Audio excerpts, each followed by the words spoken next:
everyone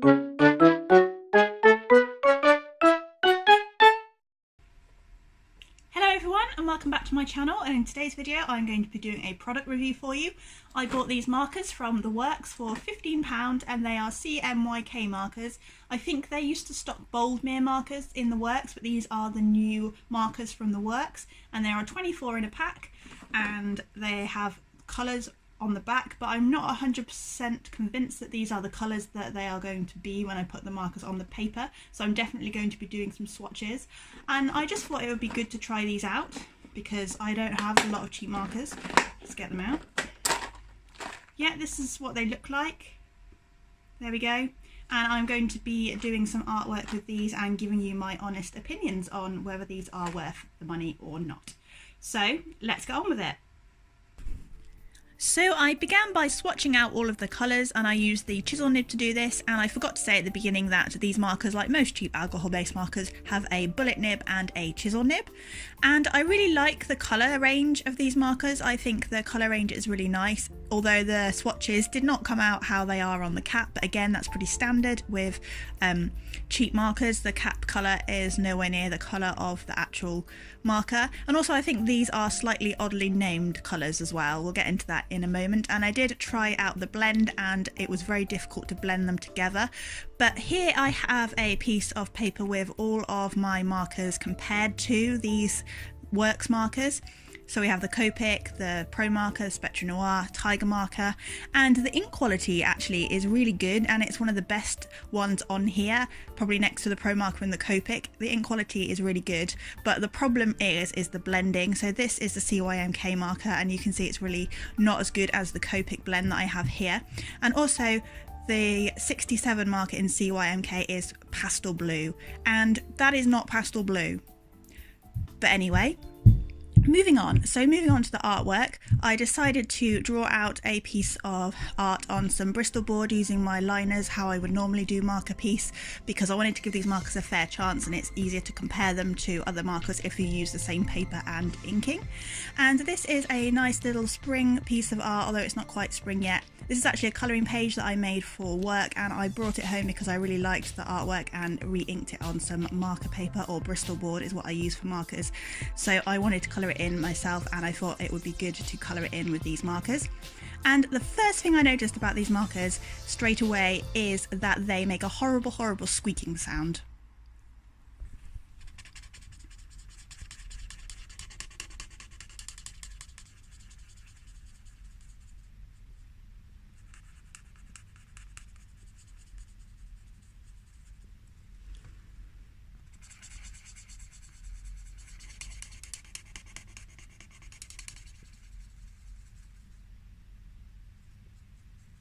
So yeah, that was really annoying. It's like the sound that you get when the marker is running out, especially with Copics you get this kind of squeaky sound when the marker is running out of ink, but these are brand new markers and they certainly weren't running out of ink, and I think it's because the nib is very cheap. I really did not like the bullet nib on these markers. Normally I don't mind bullet nibs, I prefer some bullet nibs to others. Like my favourite bullet nib marker is the Spectra Noir marker because the nib is quite soft and spongy, so it's easy to blend, but this nib wasn't very nice. It's not quite as stiff as the Pro marker, but it was quite a stiff, squeaky nib, and that made blending and laying down the colour a little bit difficult. It was a little bit of a battle. It was fine for the stippling effect that I used for the bunny's fur, but I really didn't get on with the nib. It felt very cheap, where the ink in the markers is really nice quality and really nice colour ranges in this set, where the nibs just feel cheap, and the markers do feel quite cheap as well, but you are paying £15 for 24, so you know that's just under £1.50 for each marker. I think I did the maths right, just did it in my head. I think that's right, but yeah. So you can't really expect them to be amazing. You know, when you look at a Copic sketch is probably between £6 and £7 depending where you go. Even the chows are between £4 to £5, maybe a bit less if you can get them cheap online. So if you're comparing the quality of the make, then you can't really compare them because it's not 100% fair, but even so they were quite annoying to work with, and the squeaky sound did kind of grate on me after a while, especially when I was trying to blend and layer up to get the colours to blend. So another problem I think with the blending here is not so much that the markers don't blend together, because I noticed that they do blend together quite nicely in some parts. Like when I did the duck, it was quite easy to blend the colours because the colours were quite close together. What I was using in the duck, I was using a light yellow, a light orange and a very, very light brown, and they kind of complemented each other and blended properly. But when I was doing the grass, it was very difficult because the only two greens that I had were quite far apart, and I think if there was another mid-tone between these two greens, it would have been a lot easier, because when I do my marker work normally, I do use a range of mid-tones to blend. You do need the mid-tones to blend, so I think that was another problem. It wasn't just that the nibs were quite cheap and squeaky. I think a couple more mid-tones would work really nicely, and I'm not sure whether you get a random selection of colours in this box. I should have looked in the shop when I was in there. I should have looked to see if you got different ones, but maybe if you got another set of a different set of 24 and put them with this one, it might make the blending a little bit easier. So if you are new to my channel, welcome. My name is Katie. I make art videos, I do challenges, speed paints. I think this is the first proper product review that I have tried. I've tried different products in videos, but I haven't really given them a review as such. I think I tried the Mars Lumograph pencils, so if you're interested in that, I'll leave a card up above. Yeah, so I'd like to do some more reviews, but obviously that costs money, so if there's any kind of cheap art supplies that you would like me to try out, then do leave a comment down below. And also let me know if you tried these markers, if you have had a good or a bad experience with them. I imagine that they are pretty similar to the Hoo markers, which I really want to try, but I can't really justify buying even more markers. I think it was a stretch to justify buying these really. But anyway, yeah, I have too many markers, so maybe let's try a different product next time. Maybe I'll try a brand of watercolour or some pencils. And yeah, if you like this video, you know, emotionally, please do leave it a like down below, as that really does help me out, and do feel free to subscribe and hit the notification bell. So back to the marker review, I am going to go through some pros and cons that I found with these markers and weigh up whether they are worth it or not. So the pros, firstly, I think the ink is really nice quality. It's a really vibrant and there are some really nice colours and it lays down quite nicely. It isn't very speckly, and yeah, I think the ink is a very decent quality. They are advertised to have professional quality ink. I'm not sure it's professional quality ink because they are £15 for 24, but I think it is a good quality ink. I would certainly say that. And there are a decent colour selection and the colours complement each other quite well. Even though they are not what they say on the cap, the colours do go together quite nicely, and the overall picture, the colours do complement each other really well, and I think whoever put the colour selection together should deserve a gold star, so well done. And another pro is that they are cheap. They are £15 for 24. They're very, very affordable, so if you're new to markers, they are good to get because they are cheap and you don't want to spend a lot of money straight away.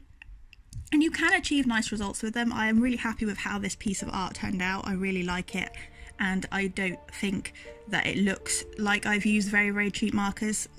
But now moving on to the cons, the squeak. The squeak is just really annoying, and it was just annoying me the whole time, and as you heard at the beginning, it is a bit annoying, but if you can get past that, then it's not too bad. But yeah, and the bullet nib isn't a very good bullet nib. I don't dislike bullet nibs in general, I really like bullet nibs. I have a playlist of techniques for bullet nib markers if you would like to check that out if you are looking for ways to use your bullet nib markers. But the nibs on these markers were not very good, and I think that is why they caused a squeaking noise and the blending was quite difficult. They're very stiff and cheap, and they feel cheap. They also feel quite cheap as well to use, and they look quite cheap. But again, that doesn't really bother me too much because the results are quite nice, and if they look a bit cheap and feel a bit cheap to use, what does that matter if the results are good?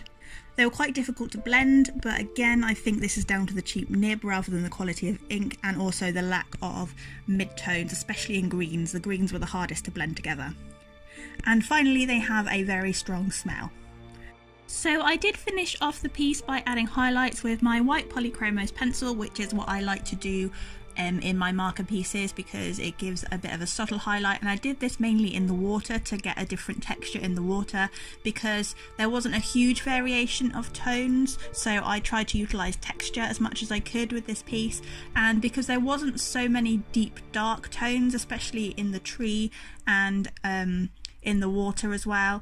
I did use a bit of white gel pen, and I used white gel pen more than I would like to have done, just to fix the contrast a little bit, because there wasn't a huge contrast, especially the brown. I would have liked a darker brown just to add more shadows in the tree, but that being said, it doesn't look too bad, and I do really like how this artwork turned out. It is probably one of my favourites that I have done. I think it's really adorable. I love all the little bunnies and all the little carrots, the carrot cake, the carrot onesie on the baby, and the ducks, and yeah, overall I think this piece turned out really well.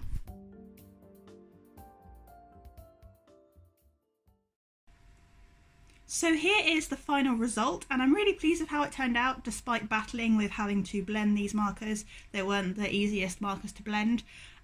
But I do think these are worth it if you're looking for some cheap markers. They're not the best cheap markers out there. Like I said in my review, I think it's the ink which is the best part of these markers. They have really good quality ink, but the nibs really let them down a little bit. They're a bit squeaky, and they are bullet nibs, and they're a bit hard, so it's quite difficult to blend them.